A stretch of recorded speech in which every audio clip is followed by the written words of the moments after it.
Welcome to the October Annual General Membership Meeting. It's 2 meetings in one. We're very excited to have everybody here and in Zoom. And this is by far one of our favorite meetings, those of us who have been in the organization for a long time, because we get to hear the work read of those of you who want to share, that are members. So I'm very excited about that. I do want to remind our Zoom participants to please mute until you're requested to unmute. Applause, definitely applaud our writers, and put your comments in the chat and all of that, so that people know that you appreciate their work. I want to move right to the anthology update with Kevin. Go ahead, Kevin. Well, the anthology is coming along. It's nearly completed. We've already gotten some reviews back from a few ARC readers. I think we've got 2 or 3 so far. So we've finalized the cover. We're just waiting on the actual get covers to finalize the actual image. But I do have a cover reveal graphic, and it is currently on the website. It's under the members book page. I just don't have a purchase link for it yet, but you can actually read the back of the book, like the back blurb, and you can see the cover. So I've got that. I'm currently going through all the Ingram Spark and Drafty Digital stuff to try and get that all sorted out. I've purchased the publisher rocket, and I've doing all my keyword searches and all that stuff. So hopefully hopefully really soon, we're going to have all that stuff posted and a pre-order link on the website. Yes. Are you going to do a cover reveal now online? I shared the screen for you this morning. Yeah, if I can figure out how to do that. We talked about this, Kevin. I know, but I don't do this stuff. I don't use Zoom. And I might be able to. Keep trying, Kevin. How do you do this feature? Huh. Oh, Lynn's got it. Minutes. Did I get it? Well, you're sharing. There it is. Scroll down.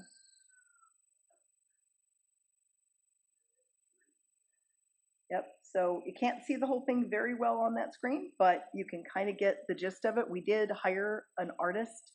So this is original artwork, and we do have a graphic in the room for those of you. We can pass that around if you'd like. And we're very excited about this. We're very excited about the original artwork. We think it turned out fabulous, caught the spirit of the anthology, which is loosely held together by animals. That's the theme. There is everything from personal accounts and experiences.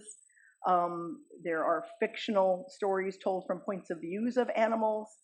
There's even a far future science fiction on another planet that involves not a monster, but an animal. So you need to read the anthology. Several of our members today, I think, are going to be reading stories from the anthology to give you a little taste. So that'll be exciting. And that's it. That's Menagerie, a compilation of stories, poems, and musings. We're very excited to see it come out. Thank you, Kevin. Okay, you're back on again, Kevin.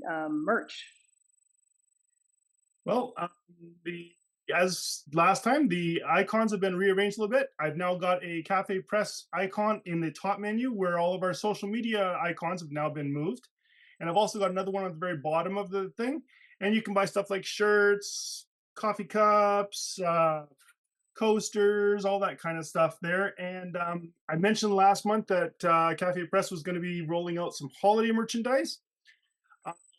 It's more or less general merchandise on the main Cafe Press stuff, but we do have some Christmas ornaments and stuff like that that is DVWG branded, that is in the Cafe Press website for purchase now. So where is that link on the website now? Is it at the bottom instead of the top? Did you move it? Where'd you put it? Both. There's one at the top with all the social media icons, and there's one at the very bottom in the footer as well. Okay, excellent. So if you want to buy merch, we get a small percentage. We don't get a lot, but we get a little bit from that, and every little bit helps the guild. The cool thing is I've got some displays up here of some of the stuff I've purchased, including, I love this. I'll tell you, this is my go-to. This is a water bottle. It is so well constructed. I have 2 days later opened it, still had ice in it. So it's a really good water bottle. So they've got some nice stuff on Cafe Press. Okay, shout outs, Lynette. Oh, it's time for shout outs. So if you are a paid member of the Guild, one of the perks is that we send out a monthly email showcasing the successes of our members. So we still have time because it's not the 20th yet. So if you are a member and you have something exciting going on in your writing world, whether it is a book signing, a new book release, a blog post, an award, anything like that that's writing related, send it to me so that, well, send it to the Guild. Don't send it to me. Send it to the Guild. You can look in the chat for those of you online. I have the different websites and addresses on there. And we will post that out to our mailing list. And I think our mailing list is up around 450. Michelle can confirm that. But that's a lot. This morning it was 503. 503, guys. 503 people. Yeah. 503 people you can reach with your book cover, your sales link, and a little blurb. So send those to us. Let's celebrate. Excellent. I've had caffeine. I'm sorry. Thank you, Lynette. She's doing a great job. And she's doing a great job, folks. Okay, now I'm going to turn it over to our treasurer, Jessica, 2026 membership renewal. Oh, you're energetic today, Lynette. I haven't seen you this excited in years, so please have more coffee. I've been told not to keep riffing when I do this presentation, so I do have my notes with me today. It is renewal season, officially starting today. 2026 membership is open for you to purchase, so you can be a part of this again next year. We already have a great lineup starting for next year's meetings, and we want you to be a part of it, including our April poetry and next year's October prose. So, if you're probably wondering, what do I get out of paying you $25? Well, you get participation in Guild publications. You could have your words in between that beautiful cover if you pay us, and we do another anthology. That's up in the air. Participation in Guild reading events. So you get to participate in the, April. I still want to say August poetry, but it's April poetry now, where you get to share your work or work that you really like, and the October prose meeting. You get to run for board positions. If you see what we're doing and you're like, wow, they're so cool, I want to be just like them, I have good news for you. You pay us $25 and you are eligible to run. We also, if you are a student, we know that funds are tight for students, so we have $15 for college students, $10 for high school. Otherwise, it's just $25 a year. We don't do monthly, we do a year. What else am I missing? Oh, if you want to pay and join, you can send it to P.O. Box 1154, Hemet, California, 92546, or you can go on our website to that nice, it's not up there, but the Join/Renew tab, where you will be able, right there, you see the Join, Join Renew, I was right, it is up there. See, Kevin, your work isn't going to waste. You can join there, and that'll send you directly to our PayPal where you can send it. Otherwise, you can send it to our email through PayPal, dvwritersguild@gmail.com. We really appreciate your support. You guys make this guild possible. Everything you see in this room, everything you see on Zoom, that is possible because of your membership, and we really appreciate it. So please do consider joining. Thank you. I always forget something. You can give me money too. I'm in the back, usually. So if you have cash or a check or bail bonds, you can always hand those to me and I will take them and you will be marked as a member for 2026. Thank you so much, guys. Am I done now? Wait, bye. That was Jessica not riffing, just so you know. Because when she riffs, it gets even more interesting. Hello, Crystal. Hi, guys. Glad to see you here today. Membership, volunteers. I just want to do a quick plug for volunteers.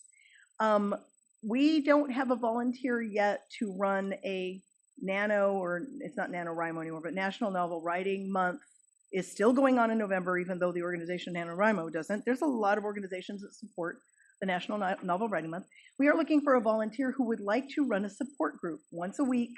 You could set the schedule. Anyone doing NaNoWriMo could participate, and it's like an hour that you want to just meet with these people via Zoom and just say, hey, how's it going? Are you making your word count? What's your challenges? You know, sometimes it's helpful when you're writing in a vacuum. If not, we won't be able to do that this year, but we are looking for someone who is doing trying to attempt the 50,000 or whatever your goal is for November to kind of run that support group.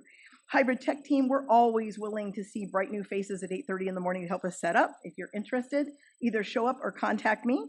Monthly tips, we are looking for people to do either tech tips, writing related tech tips, or writing skill tips, because having the same people do it all the time is really hard because we run out of topics. So if you have a tip, 5 minutes or less, with or without visuals, you can do just a talking head tip, or you can do a little PowerPoint. We would love to have volunteers to help with that. And then social media, Lynette, I think you found a social media, didn't you find a social media deputy? Do you want to introduce him? I think he's on, I see him. Okay. There you are. Do you see him? I've got a lot of things going on my screen right now. Wave at me. No. Okay, We do John. have somebody, and I'm sorry, I'm probably over caffeinated at the moment because I'm drawing blanks. We're working on getting a little bit better organized. So it's coming. There you are. Hi. Okay. It's coming. We have help now. So we're gonna try and get our Facebook and our Instagram linked up because right now they're separate. We've got our X account going so that we can announce. I'm sorry, my mind is blanking. Go ahead, Michelle. Cover me here. This is why she needed a deputy. So John is on there. Wave John to the camera. Say hi. There. You want to do that? He's trying to. There he is. Okay. He volunteered to help her with social media, and we want to expand that. And when our directors are handling multiple tasks, usually one thing will get done and something else won't. So we're trying to spread it a little bit more thoroughly over social media. So thank you, John, for volunteering on that. That's okay. James. Huh? What? James. James. I'm sorry. You need to change your little tag that has instead of the J out there. I thought it was John. I'm sorry. It's okay. I get called many things. John is okay. All right, James. Well, thank you for volunteering. My pleasure. Successes. Anybody either on Zoom or in the room have a recent success that they would like to share? If you do, come on up to the mic and try to go to the right-hand side of the room, left for you guys, and come around because we've got a lot of obstacles on this side. But if you have one, okay, Alvin.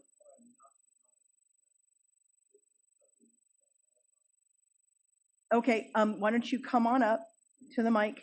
And while we're waiting for him to get to the mic, does anyone on Zoom have an announcement, a recent publication, won an award, were nominated? Here comes Dennis. Go ahead, Dennis. Hi, everybody. My book launch was supposed to be the 20th of this month, coming up to the end of the month, but it was modified a little bit, and now it is going to be November the 10th through November the 21st. It is for the book, a 99-page middle grade novel. It is Titus and the Christian Coin, and it follows a time in Constantine the Great when there's great persecution, and this little boy is sent off to northern Italy to be in a mine. There's a mine accident. He saves a very important person, so he's now about to become a citizen if he can get to Constantine. And there's a whole hero's journey that takes him all the way down to Rome, where he's going to have an opportunity to meet Constantine. But I have a $100 grand prize for my Amazon gift cards. 2 other gift cards will also be given away during the book launch. And so it'll be on Facebook. If you are interested, please hit my website and then go ahead and send me a note and tell me you're with the Guild. It's DennisConradAuthor.com, which is HTTPS at the beginning there and the colon and the double slash. So please be aware that I have an application. The application form is very clear, takes about 5 minutes to fill out. And so I can send you the link to the application if you let me know. And I just want to encourage everybody, folks, the Guild has been very supportive in the past of a lot of the things that I've been doing. And I just want to say, if anybody's interested in this, please contact me. Thank you so much. But as I said, the $100 gift card is going to be given away there at the end. And so I really appreciate your participation if you're interested in helping to support this book. Thank you. Congratulations, Dennis. He's been working really, really hard. I remember when you were first trying to get your first one put together. Congratulations. And now we have Alvin. I was at the Riverside Book Festival last Saturday, and I bumped into the booth for Temecula Valley Writers and Illustrators, and they told me they were doing an anthology also. They're very specific. They want stories about, they're based on fairy tale collections. If you go to their website, there's 4 collections that you can choose from. You have to do a modern version of one of those stories. You can only submit one submission. There's some list of stories that you cannot do, such as Sleeping Beauty, and I forget all the ones that there's about 3 or 4 you cannot do. Anyway, if you have a story or you're hankering to write a story about a modern version of a fairy tale, that's an opportunity. I think the deadline is in November sometime. So you just have to have a basic membership, which is free, to submit a story. So that's what I learned about. If you want to submit a story based on a modern version of a fairy tale, that's your opportunity.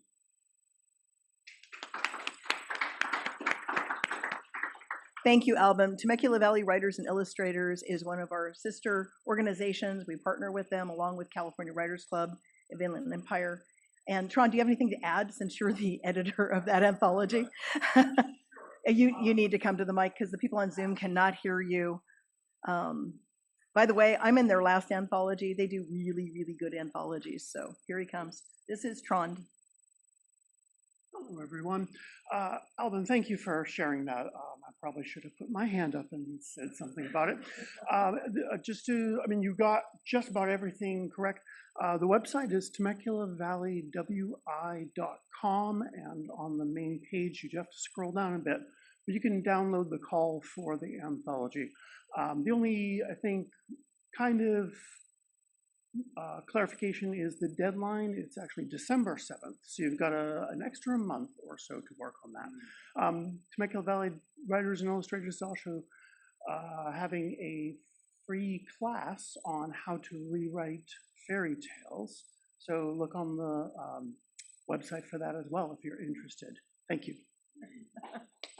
Thank you, Tron. Fun organization. So that leads me to the Riverside Library's Book Festival, sponsored by Inlandia last weekend. And Tron wasn't there, but Stacia, one of our other members, and a few other people from Temecula Valley, and then also California Writers Club and Diamond Valley, we had a booth there. So that's the announcement on a success that we had. We had several people sign up to get more information about the Guild, and it was fun to have all 3 booths in a line. And we, talked trash to each other all day and said, no, you don't want to go to that group. Come over here. No, we had fun. It was a good day. And thank you to the volunteers from the Guild that showed up. Eileen showed up. Most of the board that doesn't live in either Canada or Montana. That's really a lame excuse, guys, to not come to the book festival on Saturday just because you live in Canada. Anyway, no commitment. I'm just telling you. Yeah, passports do exist. So anyway, I'm teasing. Love my board, and we are international, which is fun. Anyway, and we're going to try to do things like that more often. So if you like coming out, talking to people, and in the sun, and come next time we have one. Volunteer to be there. Do appreciate Eileen came up from Vista, and it was fun. It was a good time. Anyway, I have a success. I had a story accepted into an anthology this month. It's called The Villains Club, being published by Divine Feminine Press out of La Mesa. They're down in San Diego. And it was an open call I found online that someone posted and submitted, and I'm pretty excited about that. So it's out there. There's a lot of opportunities to get published in anthologies. Temecula Valley, now that they've opened it up for baseline of members, that's really cool, because before you were talking about doing it paid members only. So that's kind of cool. So plug into some of these resources. Anyone else have any successes? Somebody else online? Go ahead, Letitia. You have to unmute.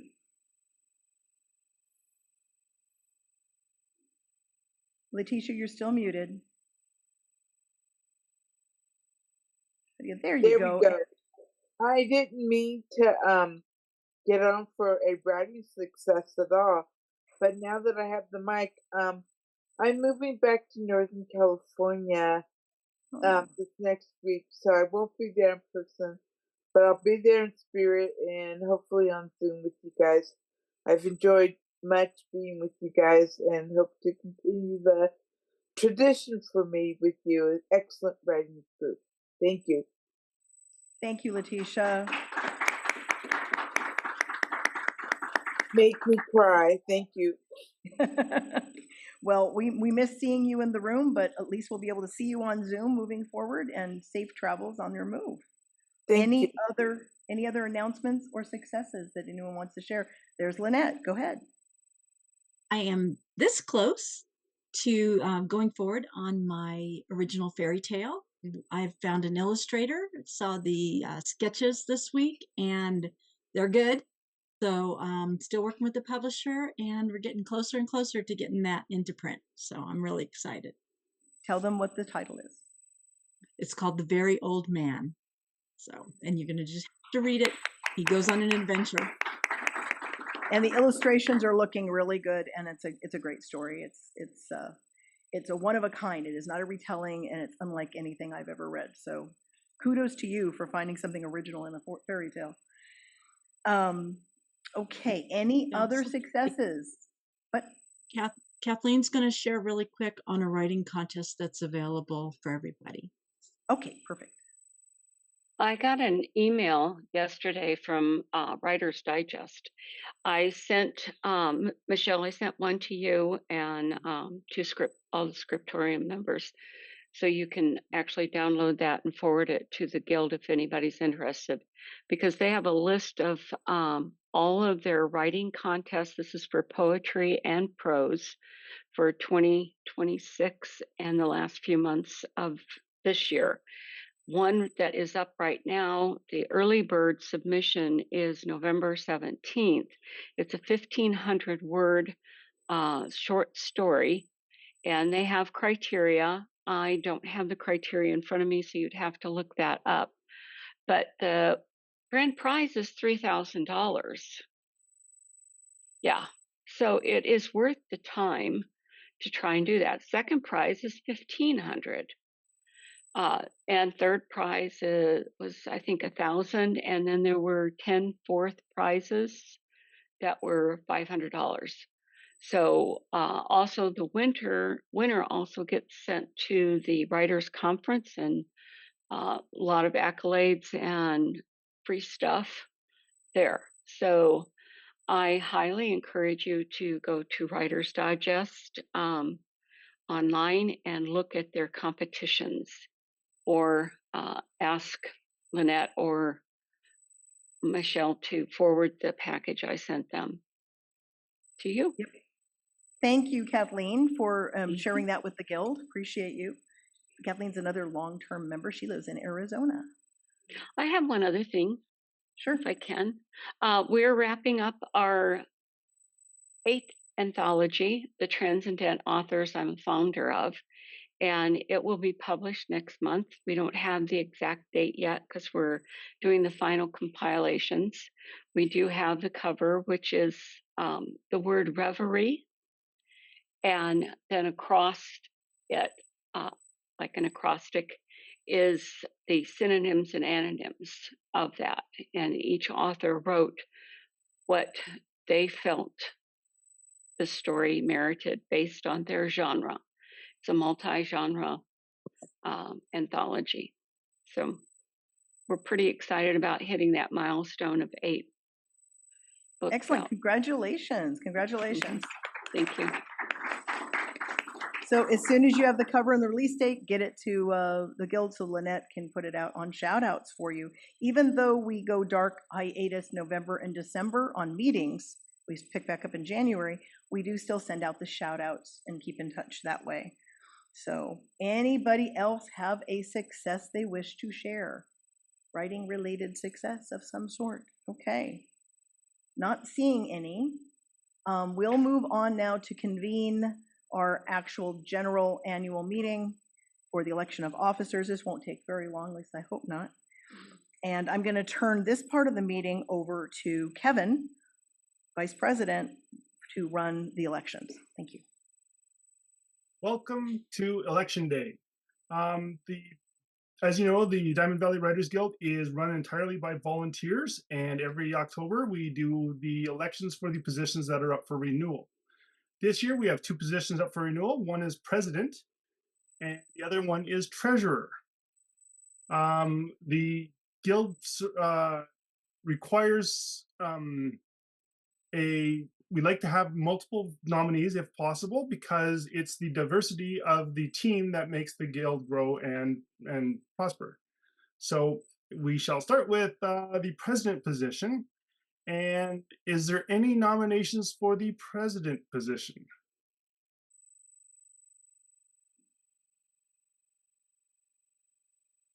Anybody?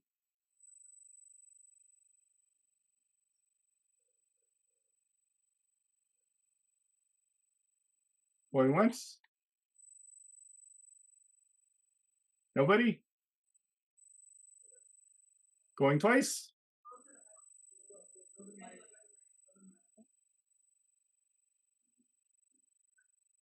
I nominate Michelle Bassett. Okay. We have a nomination for Michelle Bassett. Is there anybody else that would like to run for the position or nominate somebody for the position of president?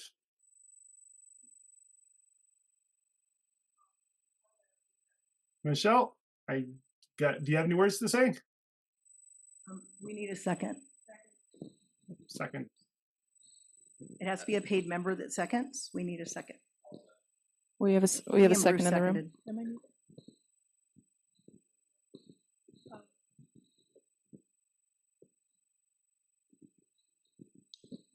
So we have a motion and a second in the room. Okay. Michelle, would you like to say a few words? Yeah, I'll accept the nomination under duress.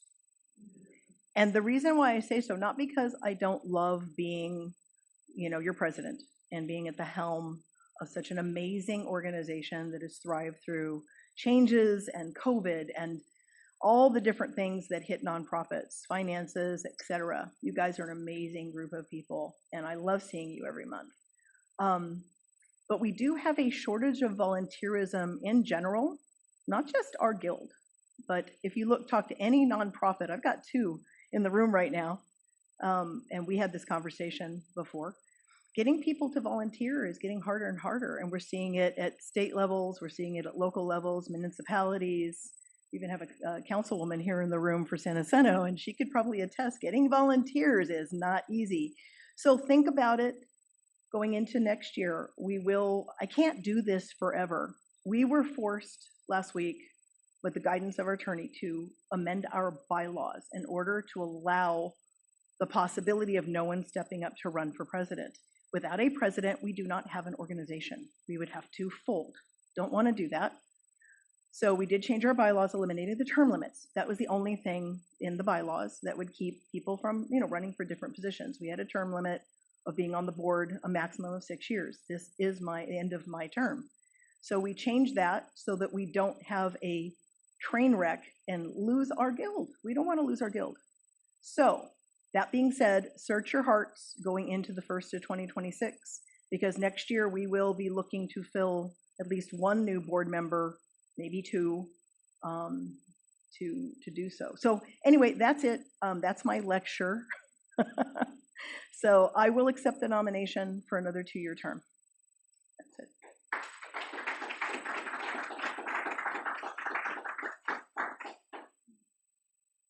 Okay, with Michelle's acceptance of that nomination, can I get a vote of show of hands from paid members for Michelle to be president for another term? Can't see anybody that doesn't have videos, but looks pretty unanimous. So let's move on to the second position that's up for election, and that is that of treasurer. And Jessica's she's been doing a wonderful job. And can I have any nominations for the treasurer position?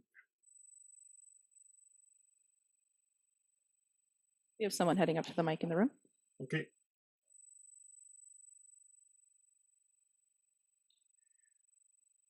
I nominate Jessica Bruce for the treasury position. So Aiden's nominated Jessica. Are there any other nominations for the treasurer position? We did have a second in the room. Okay, good. Greg Porterfield, seconded. Are there any other nominations for treasurer? Second call.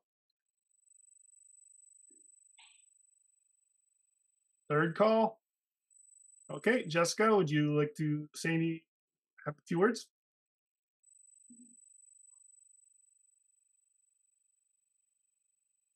I again. I like to pretend that this is under duress that I do this. And as much as I love dealing with the IRS every year, I really do enjoy this job. It's fun. I know not a lot of people say that about taxes, but I like being involved. I like the nitty-gritty of it. And I like getting to work with you guys and make sure that you are all happy and make sure that this guild does keep running. So this would have been my last term, but now I'm back in the prison forever. But I'm okay with it. So I really am glad to serve once more. And I hope you all like me too. Thank you.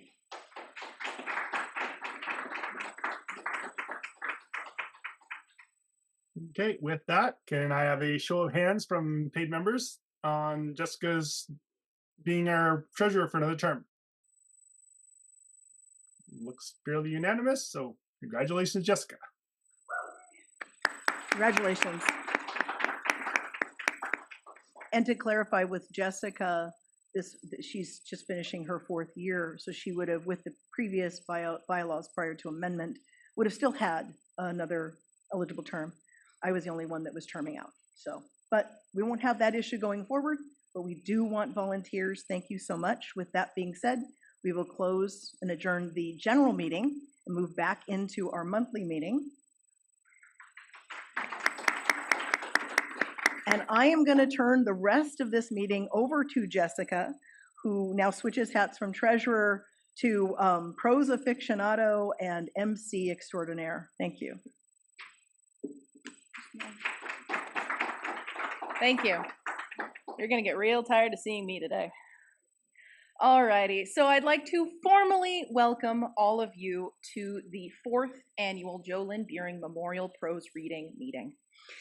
This is my favorite meeting of the year. I say that all the time, and it's true, because it's the time that the members get to show off. We have the shout-outs, we have the member successes, but this is where you get to show your craft, and maybe even show off that you applied some of the things that our meetings taught you this year. And that's my favorite part. I love this meeting. I am so glad to have taken over after JoLynne was off the board and eventually passed. So I am very glad to announce the beginning of our prose reading meeting. And to kick it off, first we have Greg Porterfield. Now I will remind you when you come up in the room to please head to the left side of the room. Yes, left side of the room.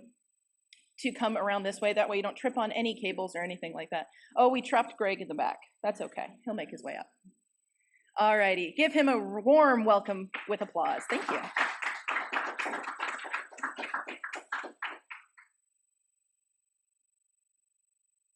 Well, hello. We had this shout out nonsense about, this past month and something that we had done, whatever. I didn't say that I'd done anything, although, because I'm going to kind of use this in my reading, this commuter special I just published and it's available on Amazon right now. I've corrected it a couple of different times since I originally sent it to them, and that's one of the beauties I can't tell you enough about with self-publishing.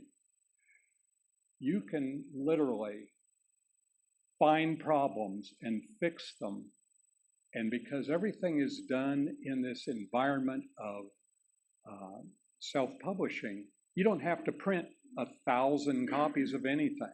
People can buy one copy. You can get authored copies at a reduced price. You can read the stuff, hand it off to your friends and neighbors. Let them find all the errors that you've missed the last 15 times you've been through it. Anyhow, Commuter Special, I'm going to read from it. There's a character in it called William Benchley, and he gets assaulted on a commuter train going from the Cal State LA University to his home in Redlands. And one of the things about William Benchley is he spends his hour and a half of commute time updating his little journal on his laptop and, writing little jotted things down. He likes to call them his ramblings. And this is one of Benchley's ramblings.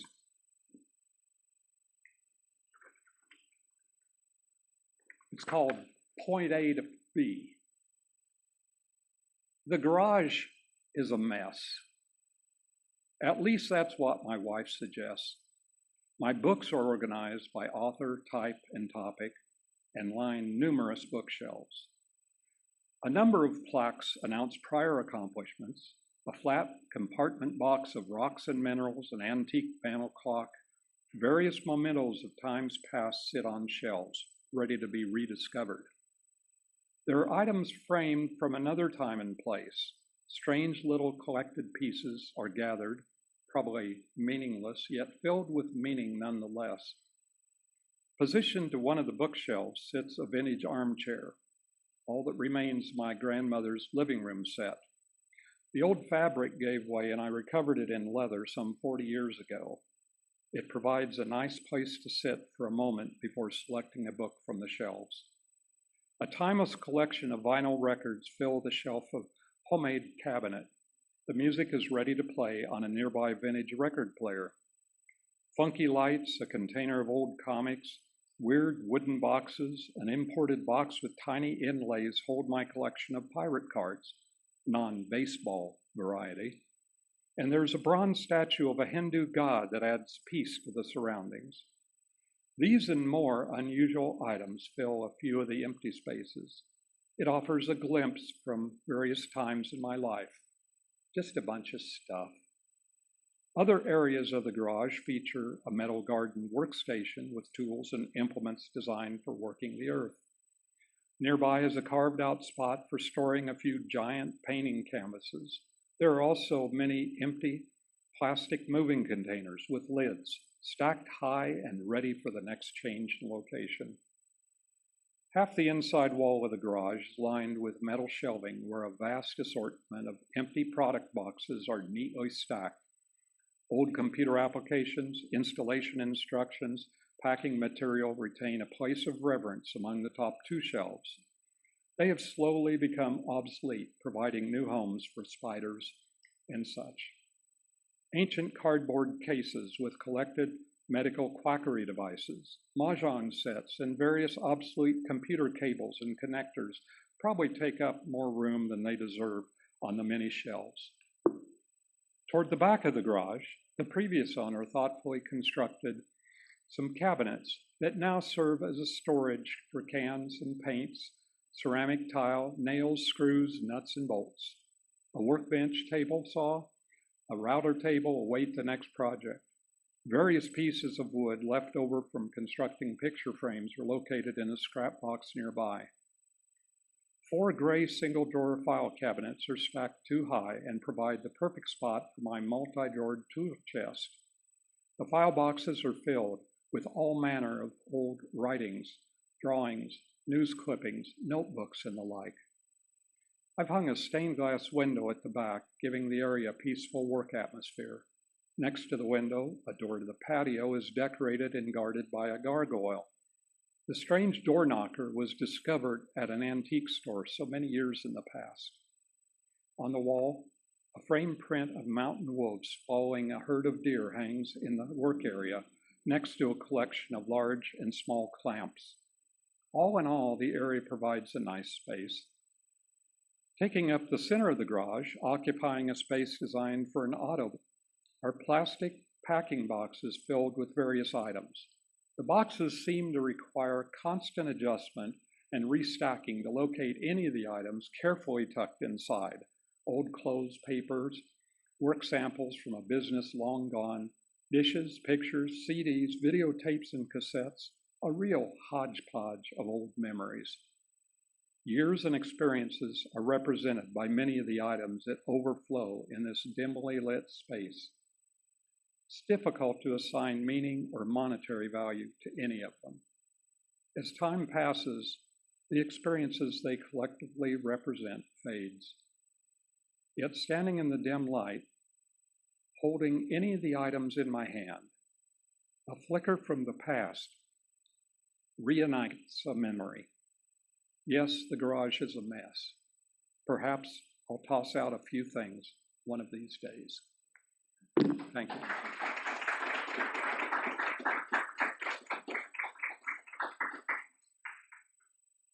Wonderful as always, Greg.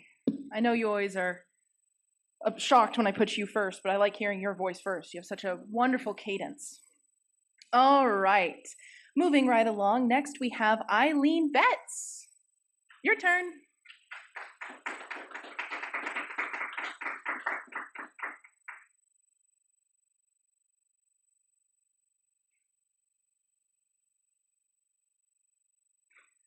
Thank you. I haven't really been in front of a lot of people before, except for judges in New York City trying to get documents put in by attorneys that mess up. So that's pretty much my experience of begging. But I hope that this isn't a begging event. And the story, the small, whatever, I don't know, I guess this prose is about my dad. I was very close to my dad. He recently died, and we moved into a house, and I have a corner that has his boat, picture of his boat, and him holding the fish, and I was just very proud. My dad worked on the line very hard his whole life, and I would go on little jobs with him and hand him tools. Then he would take me to Pep Boys and buy me a Hershey bar and tell me not to tell my brothers. But I'm going to read this to you and hope maybe somebody else feels the same way or had this kind of an experience. It's called Forever. In the summer, when the weather was good, my family would head to the Jersey Shore.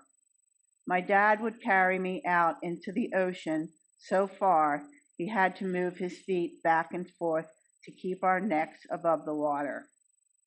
He said, "Listen only to the water," as it rolled across our necks and to the bottom of our chins. He said, "Open your mouth a little and taste the water." I did, and it tasted saltier than the pretzels he bought me on the corners of Philly. He said, "Look up and see the pretty sunny sky." And I did. Our noses touched. He said, "Remember how you feel in my arms now, and always know that I will be here to hold you forever."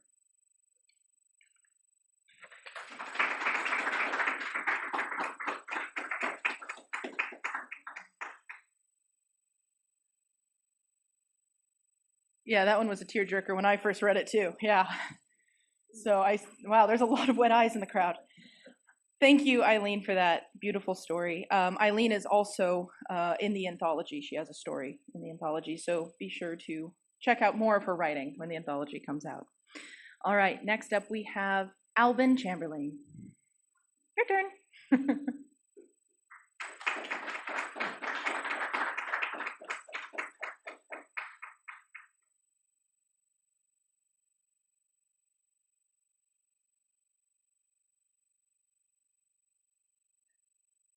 I submitted a funny cat story to the anthology. It wasn't accepted, but I'd like to read it because this chance to hear a cat's life in its own words. The many lives of many toes in its own words. When my litter was born on the poor side of San Bernardino, I couldn't see anything at all in the first week. When I could see myself and my fellow kittens, I couldn't detect anything at all wrong with us. How was I to know that there was something not right within us? So we were all born with 6 toes on each paw. I was a newborn kitten. How would I ever know we were supposed to have 5? I was born with solid black fur, but some of my fellow kittens had patches of white. It didn't matter because our mama loved us all like a good mother should, despite our extra toes. Once we were weaned from our mama's milk, the children of our humans took us around the neighborhood to offer us to other human families. We didn't know the black cats weren't popular with many humans. Having 6 toes certainly didn't help the children find homes for us. At the next to last house on the street, though, there were some amiable children who liked us more than my litter mates, liked me more than my litter mates. By then, I was doing everything I could to look cute and bouncy. Whatever I was doing, it worked. Those children begged and pleaded until their parents gave in and let me keep them. Let them keep me. I grew up in that house, but I wasn't really a house cat. I loved being outdoors among the trees and gardens. When grown, I was a long, skinny cat with 9 lives ahead of me. I didn't think I would ever be a cat who would be happy to curl up on a rug by a sunny window. My people were content with me and liked to show me off when friends came to visit. None of them had seen a cat with 6 toes before. I'd been given the name of many toes as though my unusual feet were the most important part of my anatomy. I didn't like being picked up or shown to visitors, but if that was all I had to do to earn my food, it was okay with me. In the second year with my humans, an unexpected event occurred that used up at least one of my 9 lives. It happened on a clear, dry, and windy winter day. Gusting winds were hitting it at ferocious speeds. Tumbleweeds from the vacant fields were rolling down the street as they tumbled into the wash or got stuck on a fence. I didn't run for a door as my human house before I closed it to keep out the dust and wind. The gusts were so strong outside that I was nearly lifted off my paws and sent flying. Then I saw an open cardboard box I could hide in. It felt good inside it where the wind couldn't blow me around. Soon the wind dislodged my shelter from the bush it was caught on. It went tumbling end over end into the street where it joined the stream of dry, uprooted tumbleweeds. Over and over I tumbled inside the box. I didn't think my ordeal would ever end. Finally, the box reached the end of the street and came up against a tall fence. I didn't dare leave my shelter since the ferocious winds were so gusting. I didn't know how far I'd been blown from my people's house or how to find it again. When the terrible winds finally slowed and stopped, I peered from the box that held me inside. I didn't dare leave it because I didn't know where I was. All I could do was stay where I was and cry out, hoping a nice human would find me. Eventually, a young boy heard me crying out from the battered box. He crossed the wide street at the end of the block and peered inside. It surprised him to see a terrified, hungry cat whose fur was full of dust and debris. He went to get his wagon and tell his mother what he'd found. She said she would walk with him to the end of the street and ask at every house if they were missing a cat. They received no positive response until they reached the second to last house on the street. The children were playing outside when those helpful humans approached. When they asked those children if they were missing a cat, they said they hadn't seen their black cat, Many Toes, for nearly 3 days when the winds began. Those people opened the box and picked me up. That is when I saw my people in the house they lived in. I was home at last. My people were also happy to see me and asked where they found me. The friendly boy and his mother said the box blew up against the tall fence around the Air Force Base. They found it surrounded by trash and tumbleweeds. I was starving, covered with dust, and nearly dehydrated. Still, I was alive and back with the people who'd taken me in when I was a scrawny kitten. My box ended up only 2.5 blocks from my house, but to a cat who had tumbled and disoriented himself, it felt like many miles. I vowed I'd never make such a terrible mistake again. A year later, though, I made another mistake and lost another of my 9 lives. I was still an outdoor cat, since that was where all the fun and adventure was. I did my best to avoid my people's 2 dogs. I forgave them for having such poor taste in the animals they took in. The 2 dogs weren't big or menacing on most occasions, but they were territorial. My people kept them in a dog run at night that was fenced in from the rest of the yard. There was a wooden shelter inside the run where the dogs slept at night. One morning, before my people came to release the dogs, I crawled under the fence to lap some water from their large metal bowl. What was I thinking? The 2 dogs erupted from the shelter like the hounds of hell, barking and snapping at my heels. There wasn't time to crawl back under the fence, and I feared to climb it with my clumsy 2 white paws. There was a tall olive tree growing in the dog run. My claws allowed me to climb it and put distance between my tail and the 2 terrible barking dogs. Out of fear for my life, I clawed my way to the crown of that tall tree.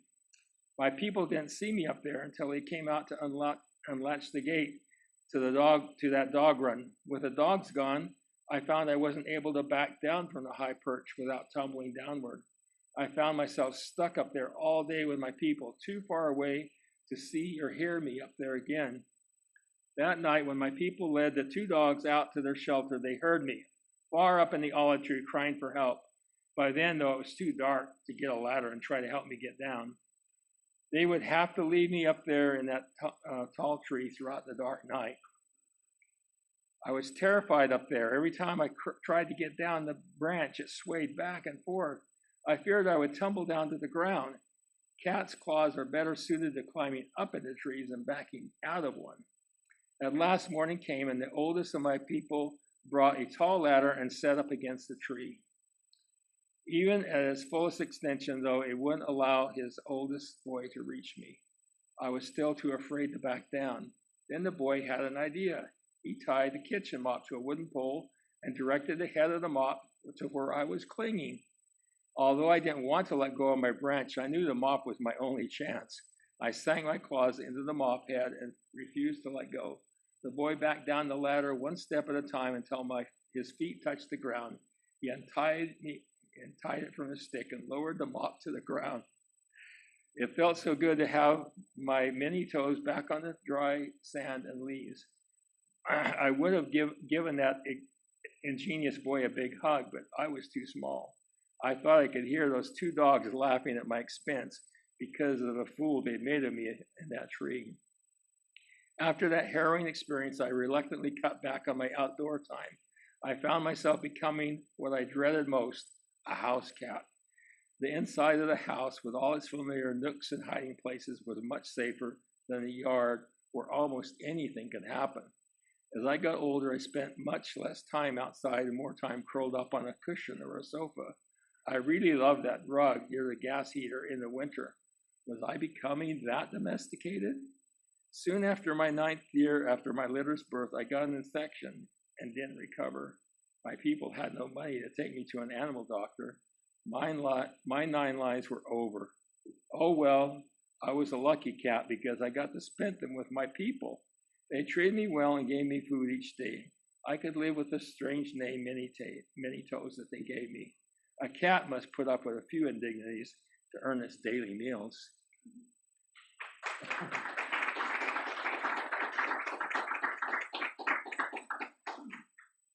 Thank you, Alvin. He also has a poem in the anthology, but it occurred to me that basically all but one of the remaining readers have something in the anthology. So look forward to that going forward. Alrighty, next up we have Bob Norman, but unfortunately, let me do one more check. Bob is not here with us today, so in his stead, Aidan von Weckman will be reading his piece.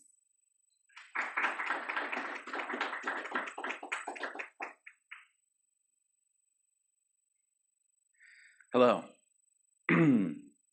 This piece is titled The Dark Soul, and after reading it through, I figured it might be better said with a southern twang, so I'm going to do that.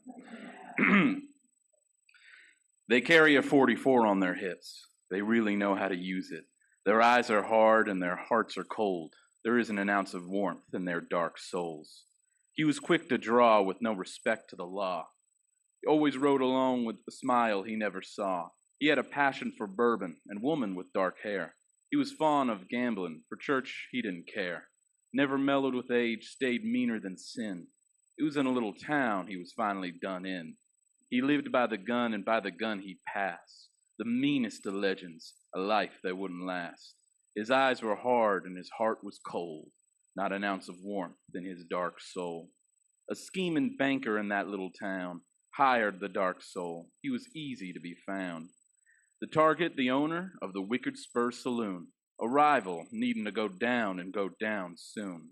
Blood money in hand, the dark soul stalked about, looking for a place for his killing to carry out. One dark evening when the deed was to go down, he hid in an alley, his ambush was renowned. From the shadows behind him came a shout. Drawing his pistol, he started to spin about. An unexpected witness, he had no doubt, another notch on the gun, murder to brag about. But before he pulls the trigger, he was going down, not whisper from him, no breath to make a sound. As the curtain of death falls across him in surprise, he looks up at a young man with cold, cruel eyes. There is more than one vulture in the sky, more than one man in town that needs to die. The banker in his office with brandy and a cigar hears a gunshot, thinks it'll make him the town czar. But lo to him, his smirk doesn't last that long. Coming through the back door, a man that isn't the right one. He had a 44 in his grip. He really knows how to use it. His eyes are hard, and his heart was cold. There isn't an ounce of warmth in that young man's dark soul. There's more than one man for hire in the West, more than one man that wants to be the fastest. Up on Boot Hill, there are graves galore. A new wooden plank says, the fastest no more. Just across the way, a stone-chiseled monument says, he banked a slower hand, and hell he's went. At the old Wicked Spur, it's another wild night. The owner there's trying to treat everybody right. Off in a corn sits the fastest gun in town, already looking old and wearing a frown. He has a 44 strapped to his hip, and he really knows how to use it. His eyes are hard, and his heart is cold. There isn't an ounce of warmth in his dark soul. He lives by the gun, and by the gun he will pass. The meanest of legends, but a life that wouldn't last.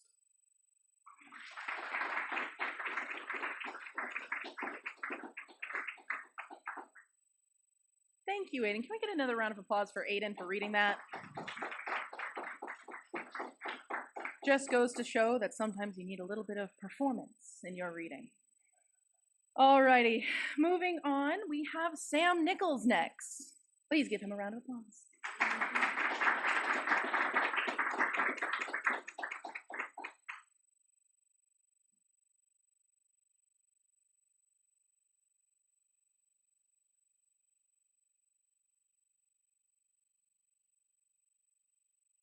I thought that poem was pure Marty Robbins.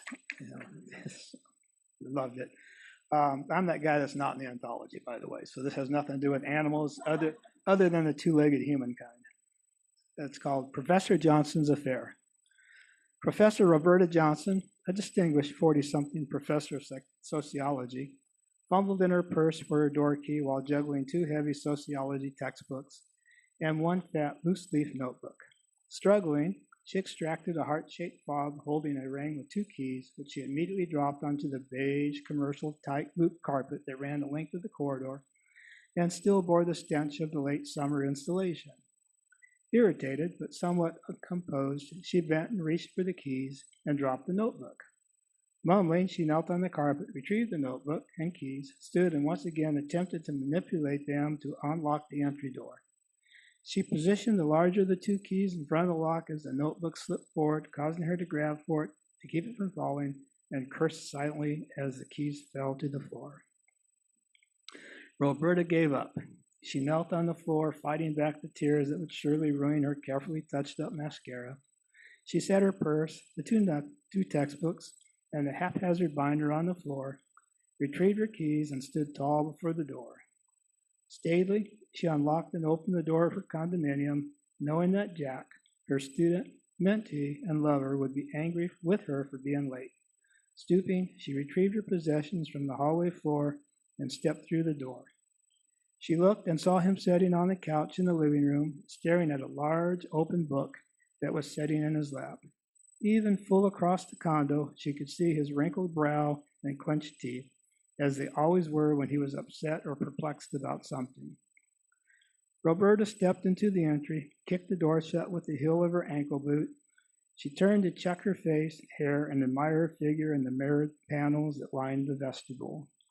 Satisfied with her appearance, she moved to the kitchen island and deposited her things, then turned to face Jack, who was staring at her with a puzzled look on his face and the book now closed.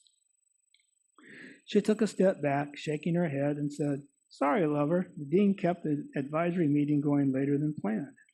I've been waiting for over an hour." I know, I'll make it up to you." "How?" She put her hand on her hips, tipped her head to one side, and smiled coyly. "Why, my love? However you want, whenever you want, and wherever you want." Jack shook his head and bent it down and resumed looking at the book in his lap. She crossed to the couch and sat beside him. She looked at the obsolete textbook in his lap and wondered why she'd never thrown it out, grinned at the oversight, and then kissed him on the cheek. "That's an old one," she said. "I don't think it has anything you can use for your dissertation." "No, I was just looking for a little historical perspective to contrast with my thesis." "How about a proper hello?" she urged, turning his face gently with her fingertips poised on his chin. They exchanged a long, intimate kiss, then Jack opened the worn cover of the book and removed an old photograph. He closed the cover of the book and set the photo face down upon it and then said, "I was hoping to find something from a couple of decades ago that was widely accepted then, but that we would consider ludicrous today." "Did you?" she asked, and wondered what was on the other side of the photo. He turned the photo up for her to see. "No, I found this."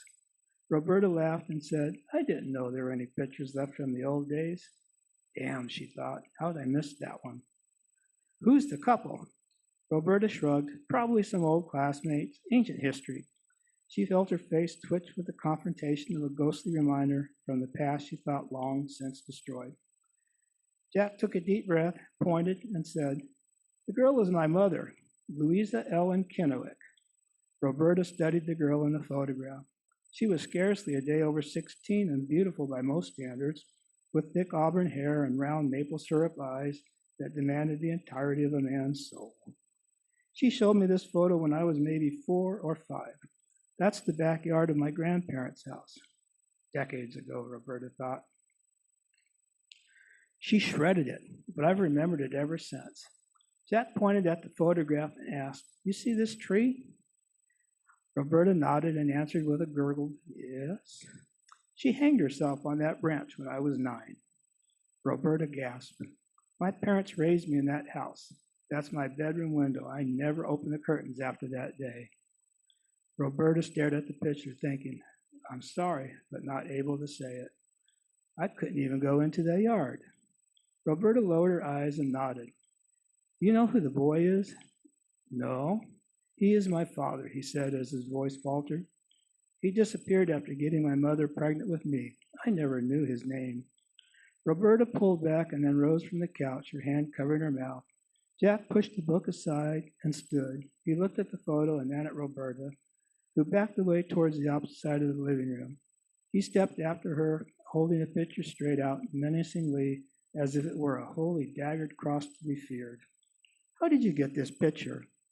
Roberta choked and shook her head as she backed into the wall of the living room, while Jack continued to advance, closer and closer until she could feel his angry breath on her face. Jack turned the picture, held it beside her ear, and studied the faces.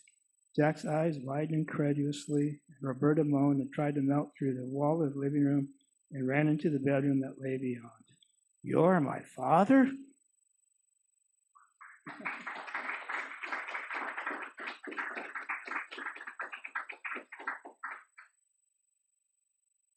Thank you so much. All righty, moving right on. We have on Zoom Letitia Garcia Bradford. Please give her a warm welcome.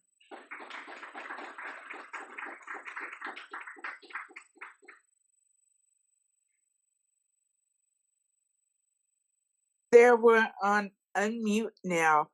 I'm really grateful for the video that I'll be able to stay connected to this group no matter where I live. And I'm returning to the San Francisco East Bay, to where I was born and my kids were born and raised.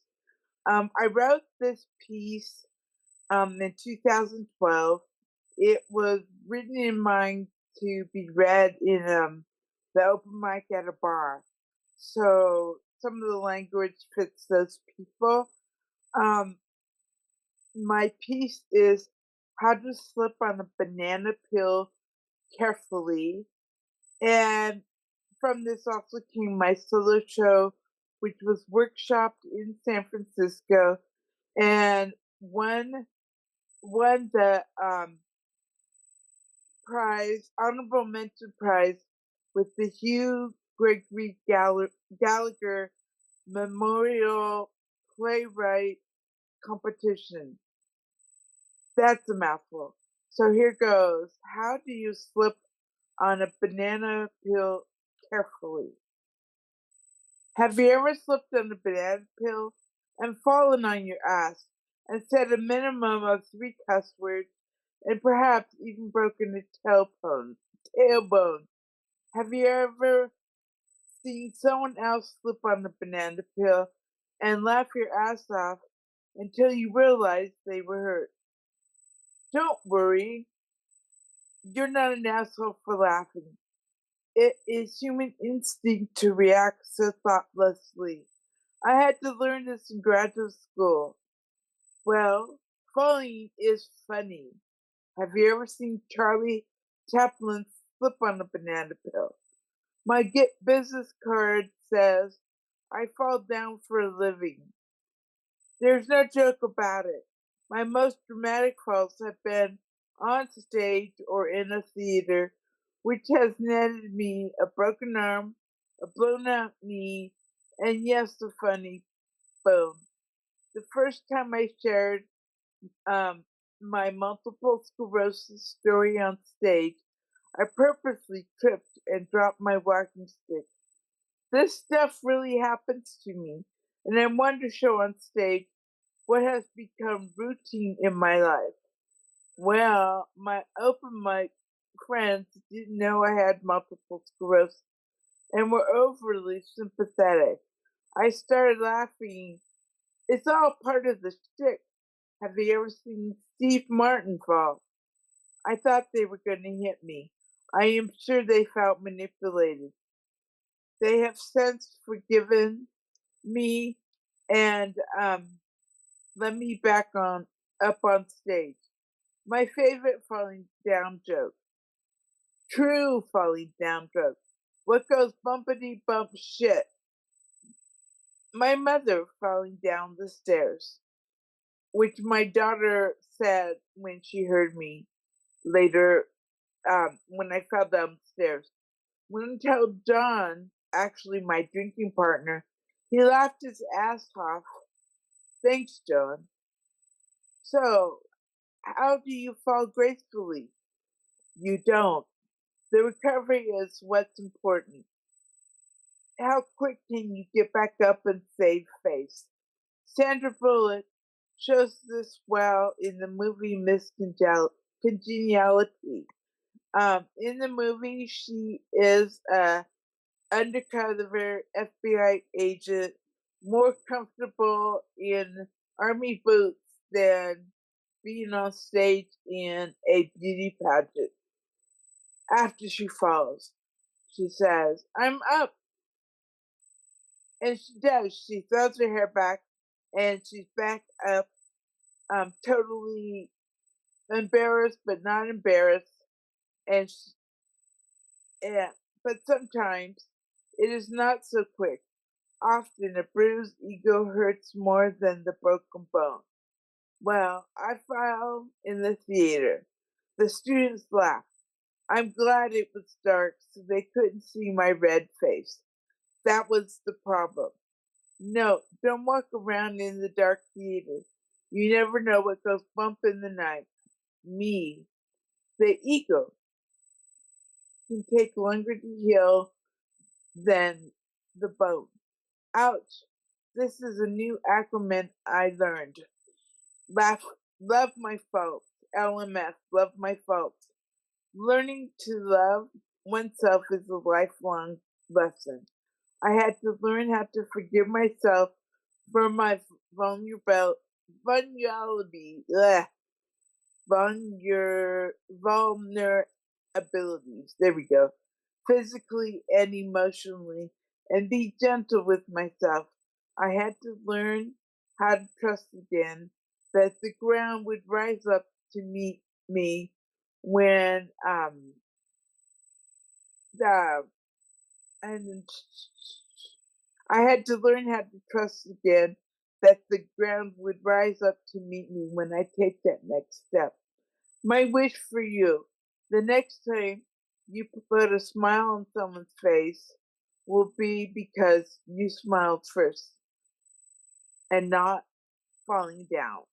By the way, I have forgiven John for laughing his ass off and let him buy me a margarita. Salute. More chatter. I walk around in the dark. I love it and have done it since I was a kid living in a creaky house. My other true falling down joke. How many Mexicans, that's me, does it take to change the battery on a smoke detector? 2. 1, to climb the ladder and get electrocuted and fall off the ladder, and the other one to call 911. I'm glad my daughter is an EMT. In case you didn't figure it out, I'm the Mexican in the joke. This story is dedicated to John, who has had his share of banana peels. Tearfully, I say thank you.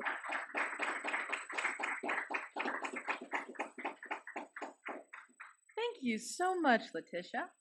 All right, one more on Zoom. We have Kathleen Osborne.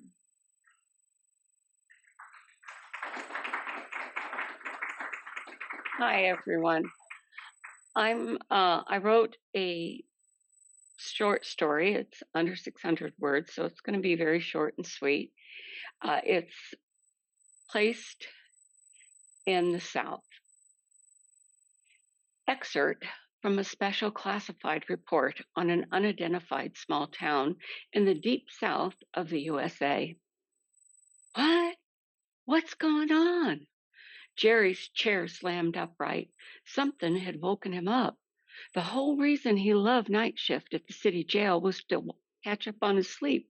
Nothing ever happened. What made him wake up? Taking his time, he stretched and scratched his belly through his shirt. He smacked his mouth open and shut, then gave in to a yawn. Glancing around the front of the jail, everything appeared the same. He pushed himself out of his chair. Maybe it was only an argument between two cellmates, which happened occasionally. Quiet. That's what it was. Too quiet. Those fools always made noise. He's gotten so used to it he rarely woke unless they were screaming. I better check on them prisoners. He took 4 steps to the head of the center aisle where he could see every cell and each prisoner they contained. He could count every head from this position, pulling his pants up as he faced the cells, ready to count the 2 men in each one. Empty. What the? Not one person was in any of the cells. No, it can't be. Jerry's mouth opened and shut, and he found himself speechless. He closed his eyes and opened them again to check. The cells were still completely empty. Nervously, he put his right hand on the gun at his side as he walked down the aisle, rattling each cage door as he passed by. Every single one was still locked. His left hand grabbed his radio hanging on his belt as he lumbered to his desk. Huey! Y'all there? Pick up. Damn, Huey. All the prisoners is gone. Ain't nobody here. Lord above, where'd they go? Who could have took them buggers? The sound of Huey's sheriff's gruff voice reverberated around the empty prison. Jerry, didn't you bring Some of your brood work? Ain't nobody come by the central desk. I ain't moved since I got here, and none of them monitors show anyone leaving. But I'm a telling you, they're gone. The cells ain't got no one in 'em. Hell, I might have took a nap, but that's it. If a body's broke out here, I'd have woke up. Dang, I can't hear it when they whisper. Huey, please, you gotta have a look-see at them camera feeds for them cages. What's it show? Anything. Huey? Huey? I'm here, Jerry. By gum, you're right. Them's in their cells. Then this bright blue light came, filled them cells. It filled the screen, too. It never touched your desk, though. Then, bam, disappeared. Everyone it touched is gone, too. Aliens! It's gotta be aliens. I knowed it. Ain't nobody else can do that.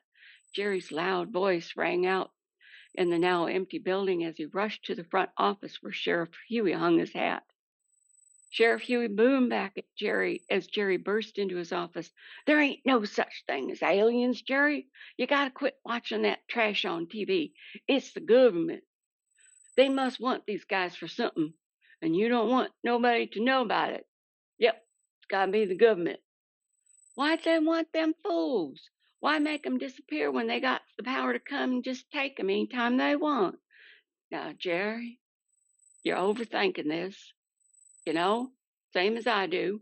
The government don't think. They just do.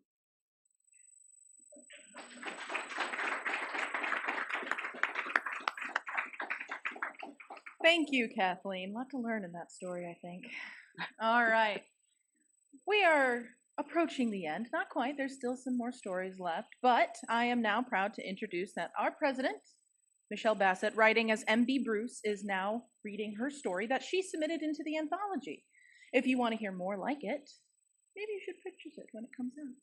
Please welcome MB Bruce.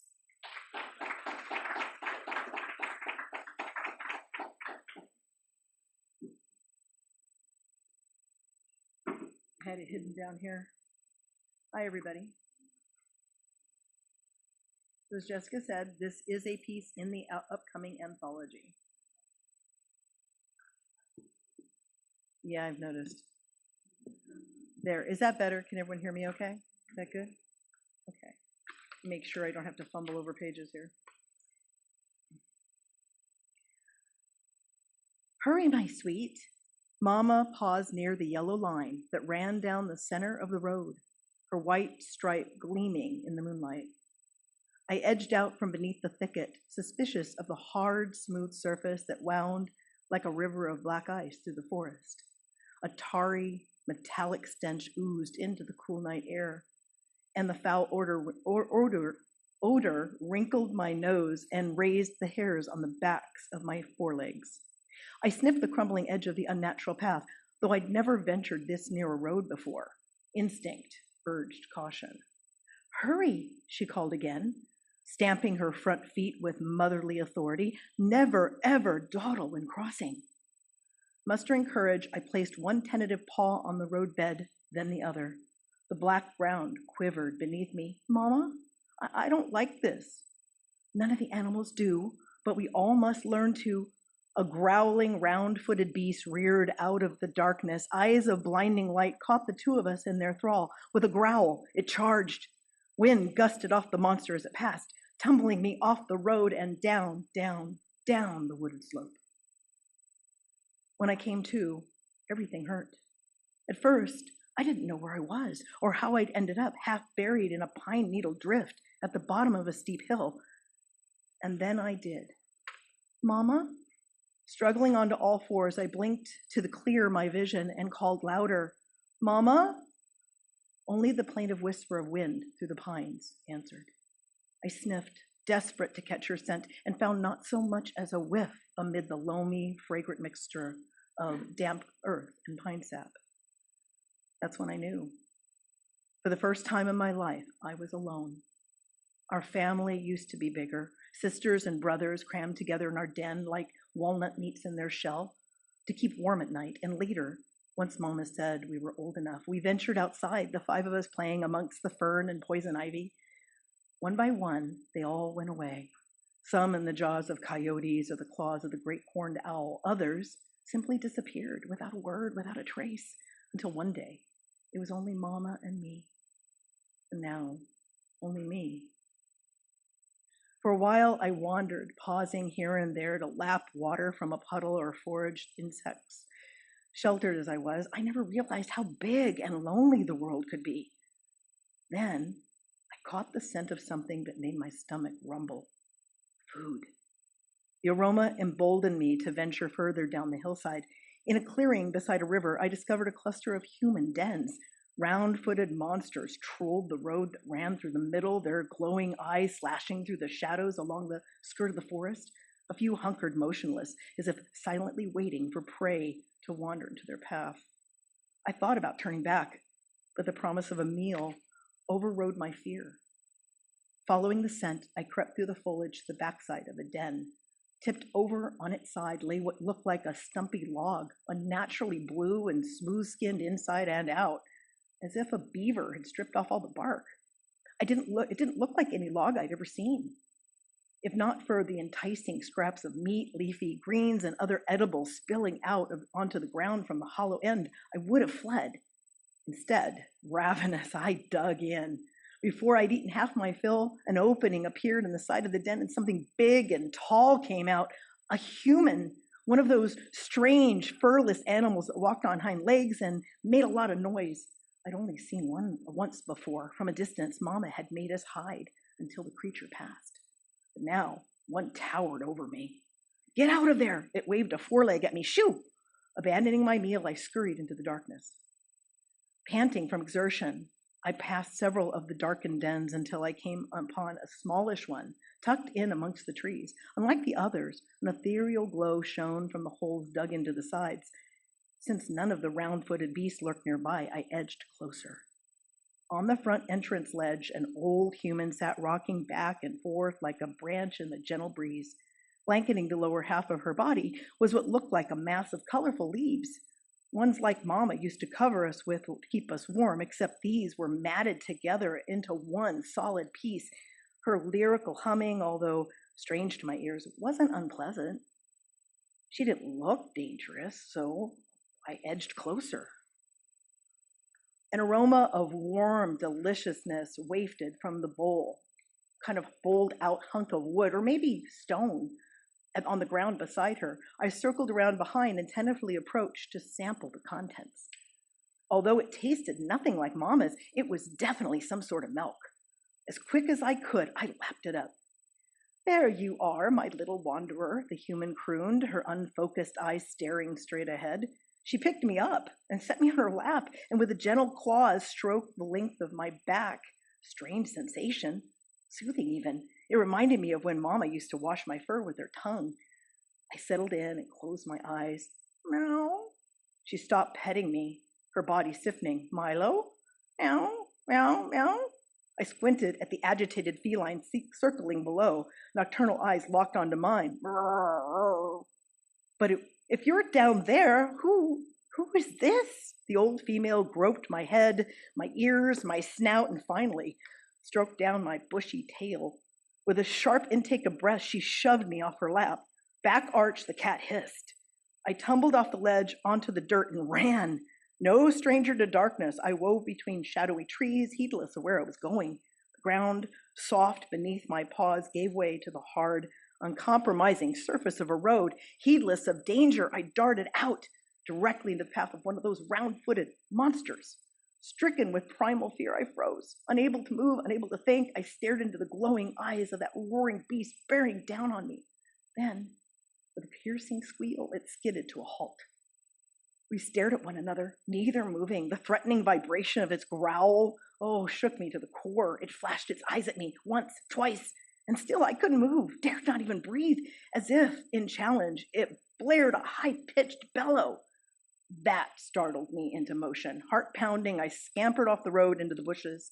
From beneath a dense curtain of leaves, I watched the monster roll forward, gather speed, and disappear into the night. Careful to stay beneath the concealment of overhanging bushes, I trudged along looking for a place to hide. At the end of the hedgerow, I came to another human den, this one dark and quiet. Through a gap under the front entrance ledge, I burrowed my way beneath. It was cobwebby and damp, but afforded protection from looming dawn. I missed my own den with its musky odors and familiar spaces, with too many brothers and sisters all crowded inside, each vying for a comfy spot. But mostly, I missed Mama. Tired, frightened, and alone, I curled up and tried to sleep. I must have, because when I started awake to the sound of a high-pitched squeal, it was morning. At first, I thought it was the cry of some animal caught in the throes of pain or terror, but then the squeals dissolved into a bubbly, joyful sound. Peering out from my burrow, I caught sight of a two-legged kit chasing after a colorful round object bouncing across the grassy area in front of the human's den. She was plump and pink-skinned with two tails, one protruding from each side of her head, but none from where a proper tail should be. I edged out further from beneath the entrance ledge for a better look. She spotted me almost immediately and shrieked, "Kitty!" With forepaws outstretched, she toddled my way. I'm not sure why I did it, perhaps out of curiosity. I'd never seen human young before, and something about the playful innocence of the creature reminded me of happier days spent with my siblings. Or maybe I was tired of being alone. Whatever the reason, I did not run. Plopping down into the grass beside me, the human kit reached out a gentle stroke to gently stroke my fur. Purring, I made circular passes, rubbing up against her, reveling in the unabashed outpouring of affection. Beaming, she hugged me close. That's when I smelled it. A predatory musk from deep within some ancestral memory, another animal's scent sparked instinctual fear. Danger! I squirmed free of the human's grasp and looked for the source, poised in readiness at the edge of the hedgerow. Merciless eyes trained on the two of us stood a wolf. No, not a wolf, but something closely related and equally threatening. The massive canine snarled and lunged. From atop the entrance ledge behind me, I heard a human female gasp. Beside me, the kit cried out. My first impulse was to flee, to bolt into the bushes and put as much distance as possible between myself and the mass of muscle and fangs bearing down on us. Instead, I leapt in front of my terrified little human, stomped my front feet, and turned my back on the beast. What happened next was without thought, without guidance, and yet in that moment, I somehow knew exactly what to do. I raised my tail, braced my hind legs, and squeezed. The substance that shot out from beneath my tail struck the canine full in the face. That stopped the charging beast short of its attack. Snorting, it pawed at its nose, then tried wiping its muzzle on the grass. Finally, the whimpering animal tucked its short tail between its legs and ran. Having snatched up her crying kit, the human paused at that den's entrance to stare at me before she disappeared inside. For a long while, I stood there, uncertain if I should stay or go. Then the den entrance creaked open and the human crept out. She laid a pile of berries on the ledge before retreating inside. I ate them, of course, along with all the other treats she left for me in the days and the years that followed. And every spring, when my own kits were old enough, I'd bring them to visit the place where their mama became a hero.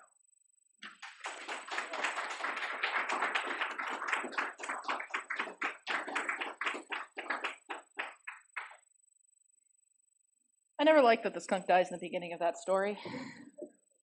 I was a huge proponent of no animals dying. But it's a good story regardless. And if you want to hear more like that, once again, please pick up the anthology when it comes out in the coming weeks.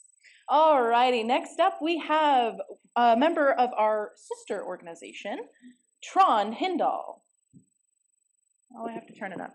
Tron Hindal, give him a round of welcome, please. Thank you.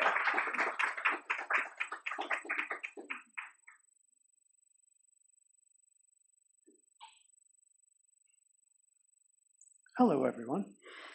I want to say thank you. I guess a shout out just to the Guild, because this is an amazing opportunity. Everyone should take a moment and find a story they like and read it aloud whenever they have a chance, because it's an amazing opportunity. This story is Unrepentant. It comes from, the genesis is the Australian Writing Centre does a monthly writing contest called Furious Fiction. It's online, you can check it out. I enjoyed immensely. This was published about a year ago on the website Sci-Fi Shorts, and again, it's unrepentant. The holographic marquee read, "The Jetpack Diner, all vegan food, exotic fungi, bean curd yogurt, non-alcoholic wheatgrass beer, established 2062. I walked past the restaurant and took the side alley, hoping no one noticed. At the back door, I glanced up. There might be cameras or a stray drone. I spied nothing amiss. A furtive thump on the door, and it opened a crack. Are you lost? No, but I'm a hungry pilgrim. The door swung open and I scooted in. I was happy the password hadn't changed. The guard laid a finger to his lips and motioned me to turn around, a pat down that verged on a body cavity search. Then he led me through the riotous kitchen and down a twisted staircase.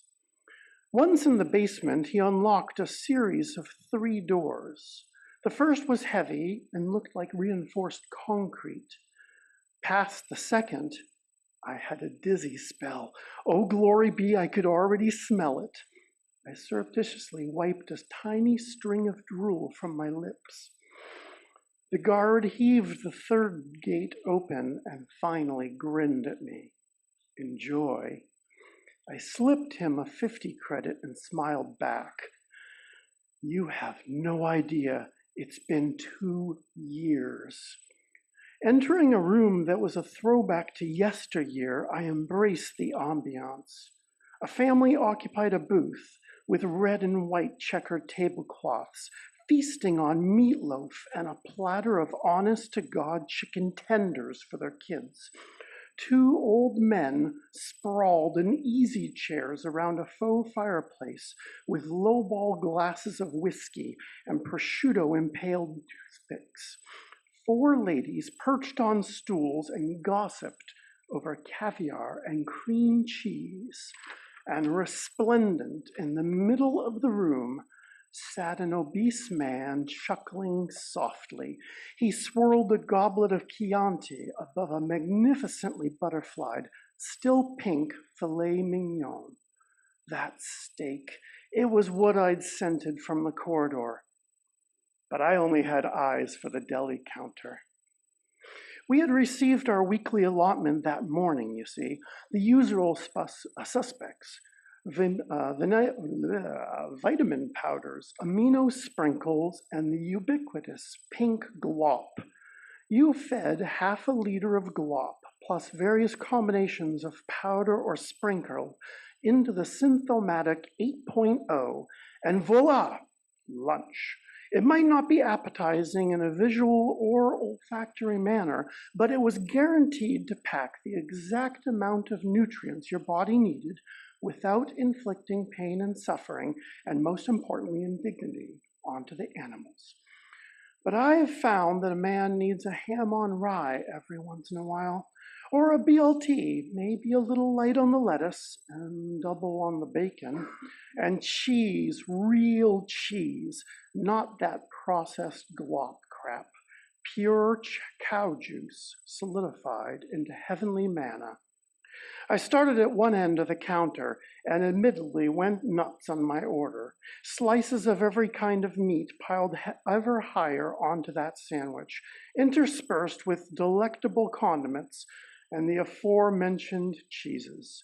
It cost me a week's credits, but I got chills watching its creation. I had just made it to a table when alarms sounded, lights flashed, cops poured into the room. Forks down, you there, sandwich on the table, now, now! Defiant, I took an enormous bite, kept chewing unrepentant through the arrest. If you look closely at the mugshot, I have some mustard in the corner of my mouth.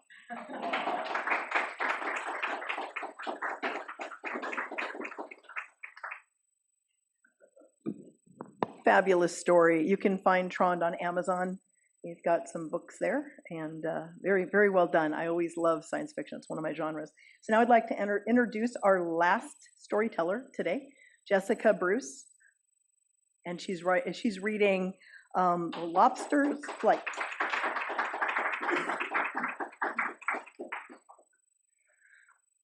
So a funny thing about this story is it didn't exist, but many people in my life insisted that it did. And that was because many moons ago, we were informing people on how to submit their stories for the anthology. And in a late night fevered haze, I decided to write the first 2 paragraphs of a story, an example story that I never anticipated to go further. Well, after months of berating and poking and prodding and bribing me with a Benihana dinner, I wrote The Lobster's Flight. And I hope you all enjoy. Once upon a time, there was a lobster who wished for nothing else than to become a fairy. She would stare up at the sky through the crystalline waters and wish to the northern star. Never mind how a lobster would know the cardinal directions from the ocean floor, or what fairies were. But this story isn't about the realities of being a lobster in the North Atlantic Ocean. This is about the tenacity of a semi-large crustacean wanting to follow her dreams. Life for animals in the depths was not all rainbows. In fact, there were no rainbows. It was a game of survival. Lorena the lobster knew from the time she was caviar what her life was to look like. Hatch, procreate, die. Though she couldn't help but wonder if there was more to life than that. A question finally answered the day she wandered into that lobster trap. At the time, of course, she didn't realize what it was. Until she, the lobster, was inside the metal cage, the trap, did she realize how aptly named it really was. She decided to take a moment to appreciate the ingenuity of language. With due appreciation given, she decided it would be best to dedicate her next moment, or even 2, to finding a way out of said lobster trap. No one was around for meters, except for that one sea cucumber she kept seeing everywhere she went. Though it did occur to her, she had no idea how to identify a particular individual sea cucumber from any other particular individual sea cucumber, though she never stopped to ask if it was the same one she kept seeing. But in her defense, it had never properly introduced itself to her either, so who was really breaking sea social conventions? Blast, she'd gotten distracted again. She inspected the trap. It was sturdy and thick, too much for her claws to break, and was built to last in the water and sand. The sand that was slowly getting further away. Uh-oh. Lorena had wasted all her time considering structural integrity of cages. She was now slowly ascending to the surface. Despite her impending doom, she did not feel afraid. No, the churning in her stomach and the rapid beat of her heart and her carapace was not signs of terror. She was excited. Since the day she hatched, her dream was to go above the surface, to breathe unsodden air, to swim amongst the clouds. And today that dream was coming true. Never mind that the realizing of her dream would surely end with her on a plate, steamed, served with butter and lemon, or perhaps in a creamy pasta dish paired with Sauvignon Blanc and garlic toast on the side. Oh, the possibilities were truly endless when you weren't the one on the menu. The cage broke the surface of the water, and Lorena took her first breath of true air. She was then promptly slammed into the barnacle-covered side of the boat. The unobscured light of the sun was too much for Lorena's beady eyes, rendering her practically blind.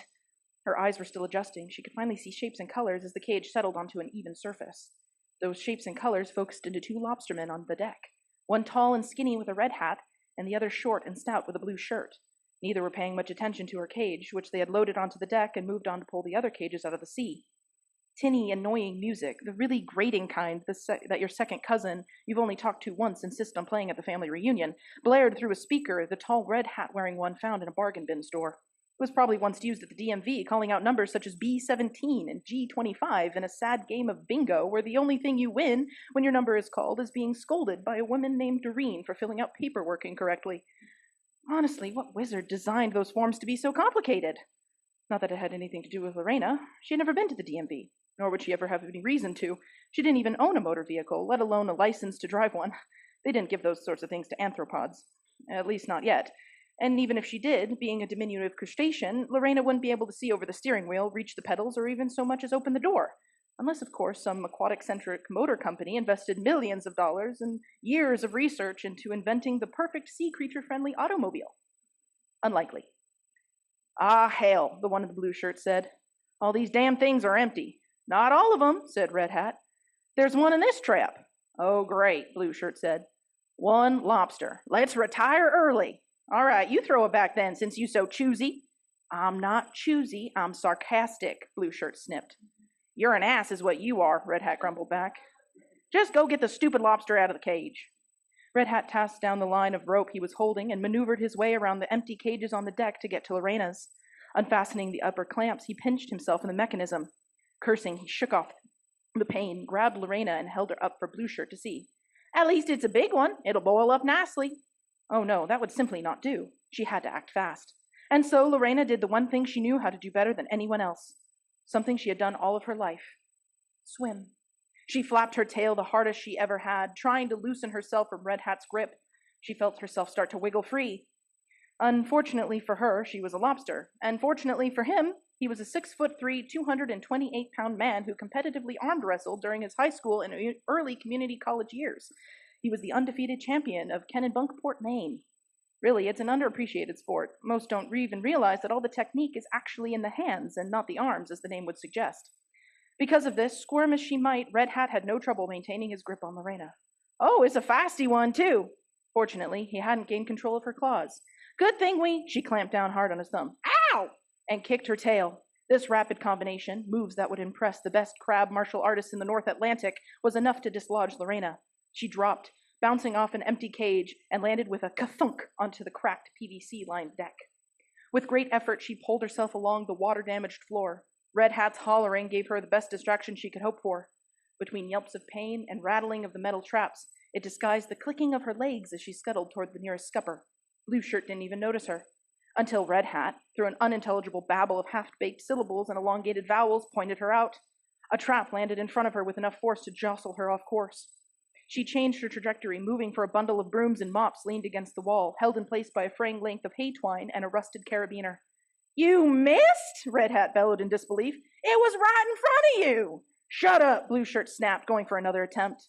Lorena skittered to the side, dodging the trap. Red Hat grabbed a bucket and moved in for a flanking maneuver. Although often effective against armies in large-scale field battles, the tactic was somewhat less effective against a semi-large crustacean on the cramped and cluttered deck of a poorly staffed harvester boat.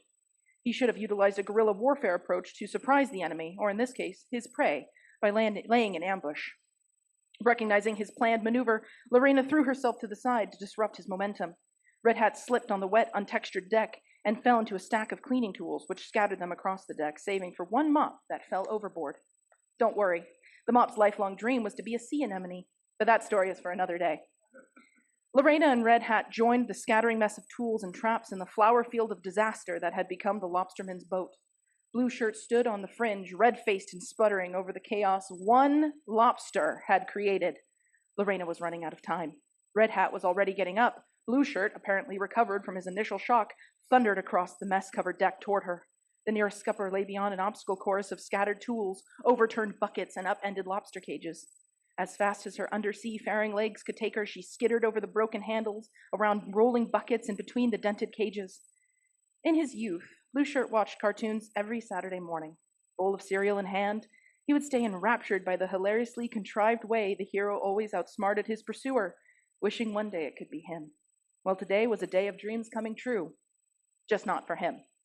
Blue Shirt rushed forward onto the tool minefield, and his boots found their unintended mark, the bottom of a push broom perfectly positioned underfoot for a sweeping upward arc aimed directly at his nose. Coincidentally, Lorena the lobster was perfectly positioned over the top end of the handle, and suddenly found herself the payload of a very crude catapult. Even more coincidentally, becoming a catapult just happened to be that push broom's dream. Those were the best 2.16 seconds it ever experienced. Red Hat watched in abject horror as the broom handle sprang up and in one stroke knocked Blue Shirt out cold and launched Lorena into the air. She soared through the air, claws out and open, tail wide and legs spread. She flew over Blue Shirt, over the trap that brought her there, over the railing and out toward the open sea. The sunlight glistened on the top side of the water as she flapped her tail, propelling herself to swim amongst the clouds. Water droplets raced down her shell, glittering in the sun like sparkling fairy dust. This event set several world records that unfortunately would go undocumented in the big book. It is a fact of the natural world that great acts must sometimes be overlooked simply because they are committed by those who can't submit official scores. Even so, Lorena, and certainly Red Hat, would always remember the day a lobster fulfilled her dream and became a fairy.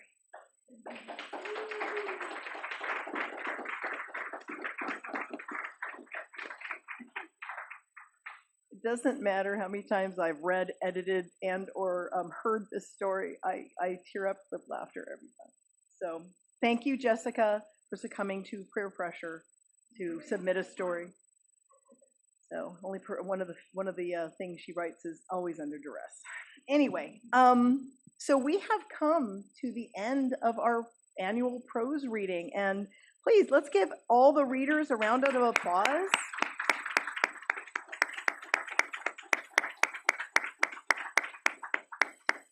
So much fun, so much fun.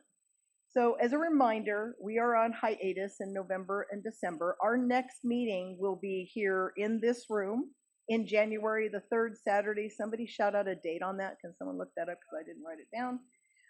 January but that's 17th. Our next meeting. And we will be sending out information on who our speaker is for January. It's a matter of arranging people. We have more speakers available, which is wonderful, than we have slots for them. And we are doing the jigsaw puzzle as we speak. January 17th is our next meeting. After we adjourn here, anyone who is in the room is invited to lunch. It is a no-host lunch over at Emilio's Mexican restaurant here in town. We have a great time. And a couple of quick reminders, 2026 dues. So again, you don't have to pay now, but if you could get your dues in sometime between now and January, that would be fabulous. And we'd love to always welcome new members. With that said, this meeting is adjourned. Thank you.